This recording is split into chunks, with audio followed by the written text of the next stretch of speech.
যেতিয়ালৈকে জীয়াই থাকিম তেতিয়ালৈকে মোৰ আদৰ্শ মোৰ দৰ্শনক লৈ কম্প্ৰমাইজ নকৰোঁ আজি আপোনালোকৰ আগত কৈ থৈ গ'লো মই কোনো কাৰণতে কেতিয়াও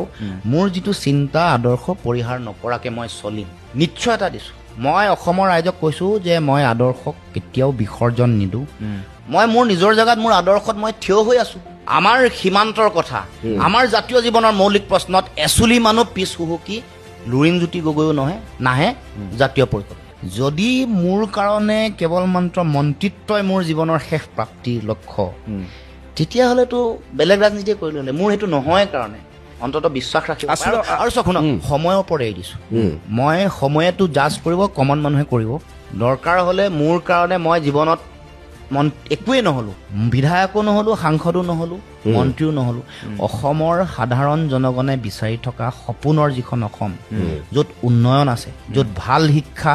ভাল গৱেষণা কৰ্মসংস্থাপন আছে য'ত জাতীয় অৰ্থনীতিৰ ভেটি শক্তিশালী হৈছে জাতীয় পুঁজি য'ত শক্তিশালী হৈছে বিজ্ঞান প্ৰযুক্তিবিদ্যাত নতুন নতুন চিন্তা চৰ্চাৰ অসমত আৰম্ভণি হৈছে ভাল সাহিত্য ভাল কৃষ্টি সংস্কৃতিৰ এক পৰিৱেশ গঢ় লৈ উঠিছে জীৱন ধাৰণৰ মানদণ্ড মানুহৰ খুব ভাল হৈছে সেইখন অসম যদি মই একো নোহোৱাকৈ প্ৰতিষ্ঠা হৈ যায় মোতকৈ সুখী মানুহৰ কোনো নাথাকিব